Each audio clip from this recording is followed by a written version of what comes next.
નમસ્કાર દર્શક મિત્રો, દેશ અને દુનિયાના તાજા સમાચાર તેમજ ઉપયોગી માહિતીના ફરી એક નવા વિડીયોમાં આપ સર્વે દર્શક મિત્રોનું હાર્દિક સ્વાગત છે।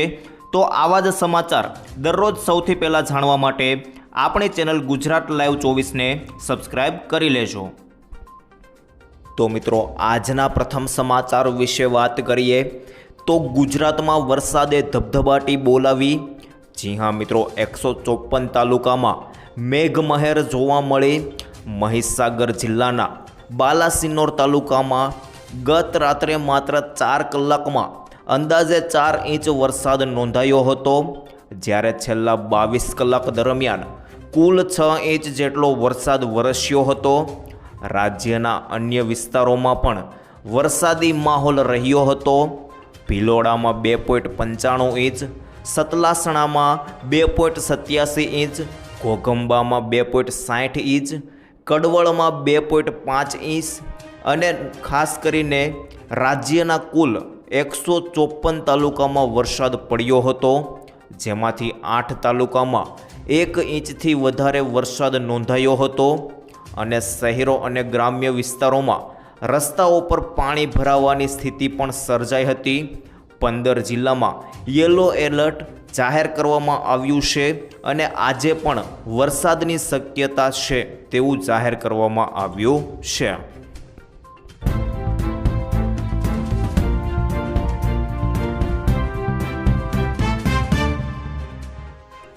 ત્યારબાદ આગળ જોઈએ તો પેટ્રોલ ડીઝલના ભાવને લઈને જાહેરાત।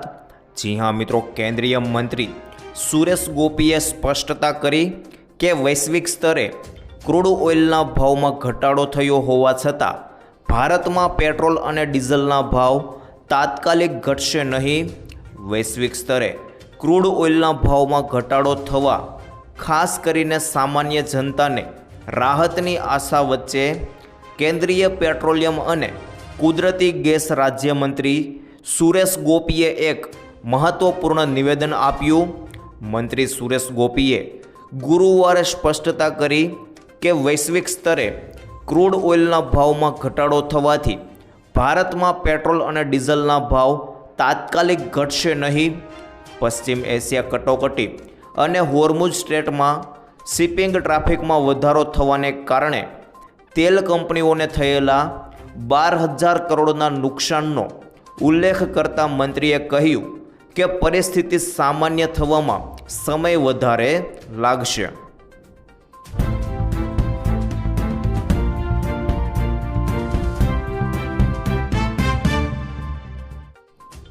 ત્યારબાદ આગળ જાણીએ તો ટ્રમ્પે શું કહ્યું ભારત વિશે જોઈ લો। જી હા મિત્રો, હું છું ત્યાં સુધી વ્હાઇટ હાઉસમાં ભારતનો પાક્કો મિત્ર બેઠો છે।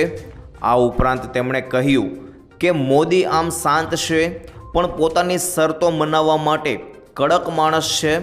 જ્યાં સુધી મોદી હશે ત્યાં સુધી દુનિયામાં ભારતની મોટી ભૂમિકા રહેવાનું નિશ્ચિત છે। મોદી સાથેની વાટાઘાટો વિશે ટ્રમ્પે કહ્યું હતું કે G7માં ઘણી સારી બેઠકો થઈ અને તેમાં પણ ખાસ કરીને મોદી સાથે સારી વાતચીત થઈ છે। અમેરિકા અને ભારત વેપાર સંધિ કરી રહ્યા છે।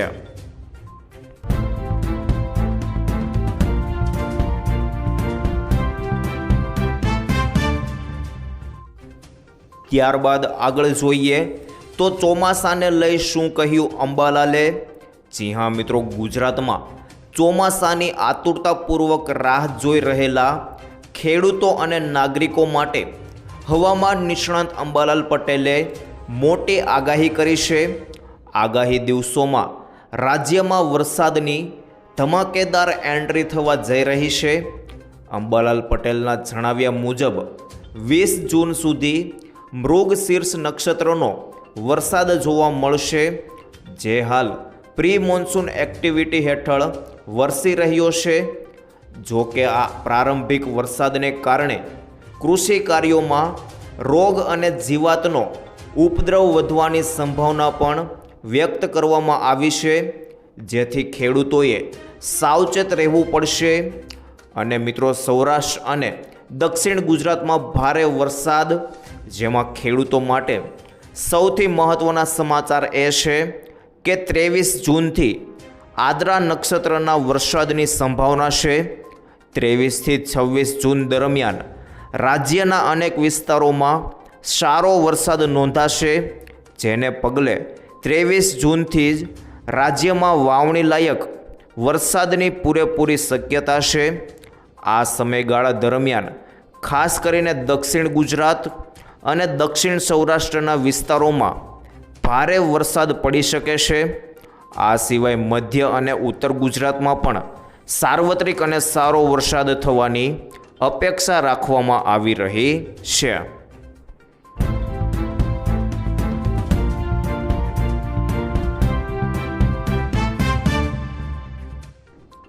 ત્યારબાદ આગળ જાણીએ તો 2000નો હપ્તો મળશે કે 3000નો, ખાસ કરીને જોઈ લેજો, કારણ કે મિત્રો કેન્દ્ર સરકારે મધ્યપ્રદેશ સહિત દેશભરના ખેડૂતો માટે પ્રધાનમંત્રી કિસાન સન્માન નિધિ યોજનાના 23મા હપ્તાની તારીખની સત્તાવાર જાહેરાત કરી છે. સરકારે જાહેરાત કરી છે કે પીએમ કિસાન યોજનાનો 23મો હપ્તો 20 જૂન 2026ના રોજ જારી કરવામાં આવશે. 2000ની રકમ પાત્ર ખેડૂતોના બેંક ખાતામાં સીધી ટ્રાન્સફર કરવામાં આવશે. આ યોજના હેઠળ ખેડૂતોને 3 હપ્તામાં વાર્ષિક 6000 રૂપિયા મળે છે.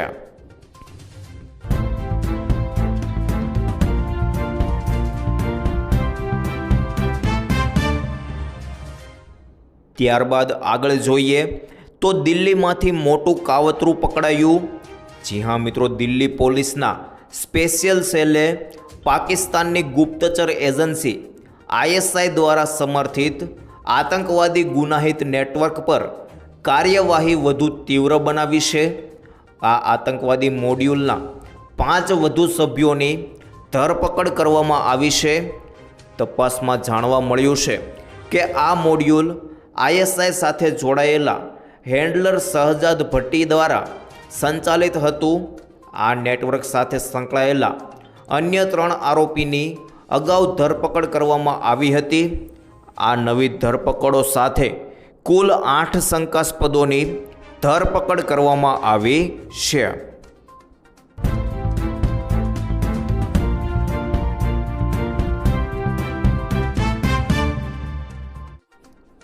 ત્યારબાદ આગળ જોઈએ તો ખેડૂતની માંગણી આખરે સ્વીકારાઈ.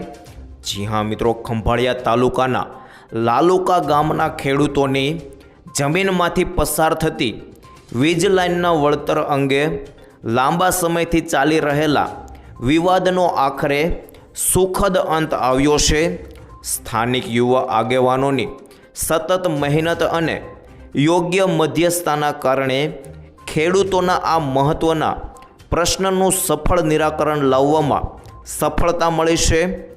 આ પ્રશ્નની ગંભીરતાને સમજીને જિલ્લા પંચાયત સભ્ય ડૉક્ટર PV કંડોરિયા, તાલુકા પંચાયત સભ્ય જયેશભાઈ ચાવડા, દેવાભાઈ કેસરિયા તેમજ પૂર્વ સભ્ય વિજયભાઈ નંદાણીના સહિતના આગેવાનોએ સતત પ્રયાસો હાથ ધર્યા હતા.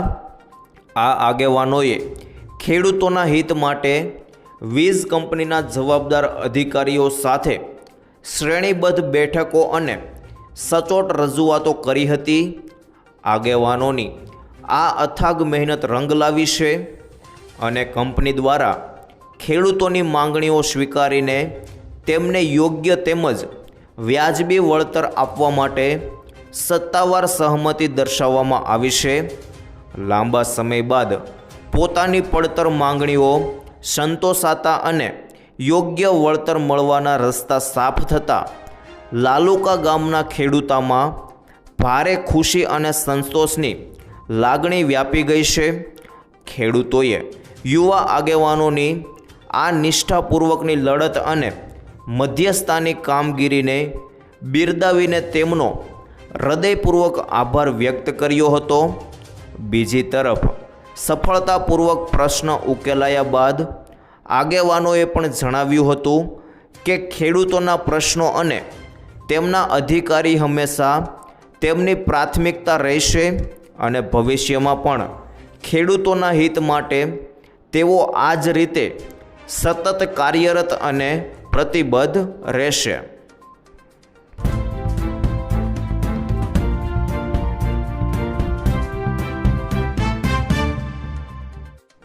ત્યારબાદ આગળ જોઈએ તો ચાઇનાએ વધારી ભારતની ચિંતા।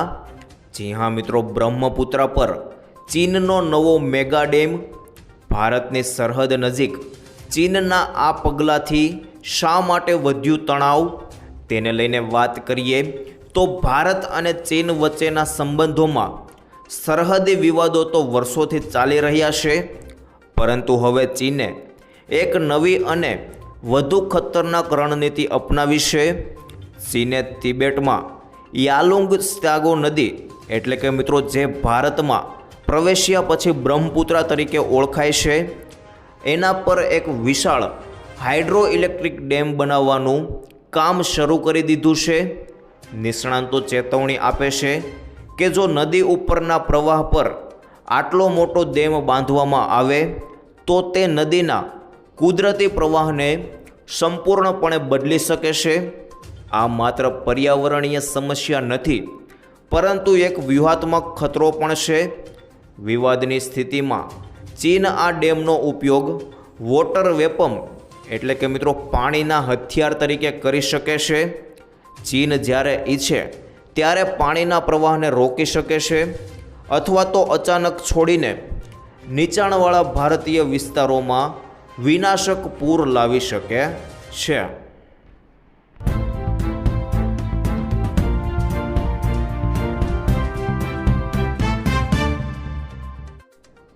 ત્યારબાદ આગળ જોઈએ તો ખાતરને લઈ ખેડૂતો કંટાળી ગયા।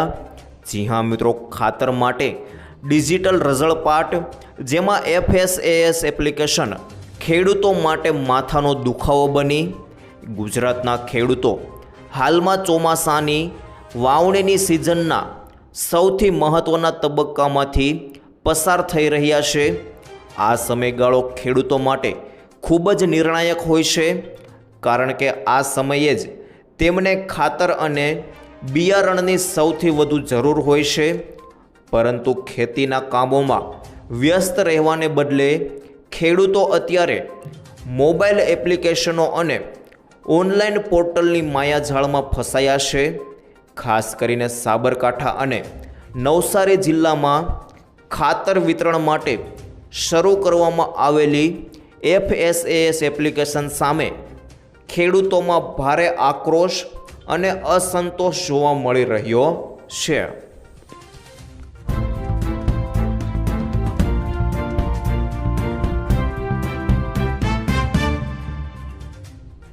ત્યારબાદ આગળ જોઈએ તો વાહન ચાલકો ચેતજો, લાયસન્સ રદ।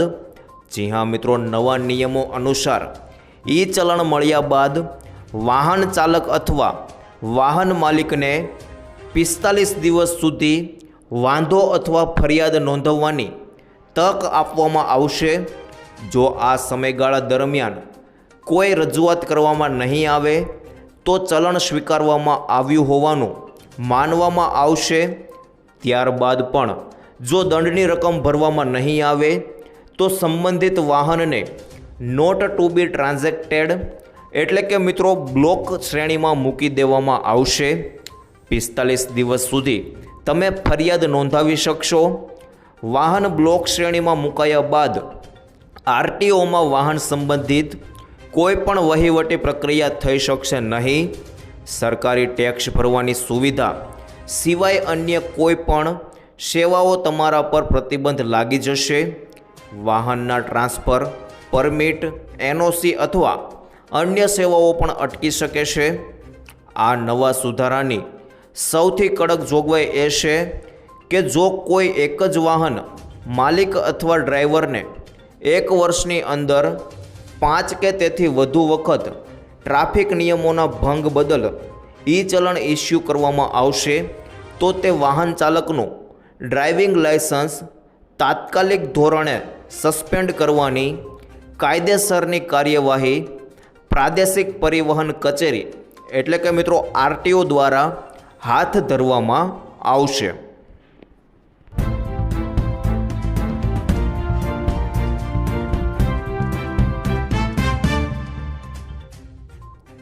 ત્યારબાદ આગળ જોઈએ તો વીજળીના ભાવમાં વધારો મોટો ઝટકો. જી હા મિત્રો, વીજળી બિલના નવા દરો જાહેર થઈ ચૂક્યા છે. ખાસ કરીને જાણી લેજો કોને મળી મોટી રાહત અને કોને પડશે મોંઘવારીનો માર. જુલાઈ મહિનાની શરૂઆત હંમેશા નવા ફેરફારો અને નવી નીતિઓ લઈને આવે છે. આ વર્ષે પણ છત્તીસગઢના નાગરિકો માટે એક એવા સમાચાર આવ્યા છે જે તેમના ઘરના બજેટને સીધી અસર કરશે. છત્તીસગઢના રાજ્ય વિદ્યુત નિયામક આયોગે નાણાકીય વર્ષ 2026-27 માટે વીજળીના નવા દરો જાહેર કર્યા છે, જેમાં સરેરાશ 6.23% વધારો કરવામાં આવ્યો છે.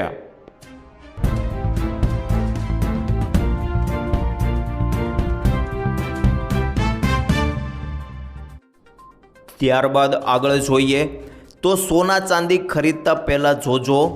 જી હા મિત્રો, મોદી સરકારે સોના અને ચાંદીના ઇમ્પોર્ટ બેઝ પ્રાઇઝમાં મોટો ઘટાડો કર્યો છે. સોનાની બેઝ ઇમ્પોર્ટ કિંમત $80 ઘટાડીને $1343 પ્રતિ 10 ગ્રામ અને ચાંદીની કિંમત $276 ઘટાડીને $2092 પ્રતિ કિલોગ્રામ કરવામાં આવી છે. આ આયાત કિંમતના આધારે જ ટેક્સ નક્કી થાય છે. સરકારના આ નિર્ણયથી આયાતકારોને મોટો ફાયદો થશે અને સ્થાનિક બજારમાં કિંમતો ઘટતા ગ્રાહકોને પણ રાહત મળી શકે છે.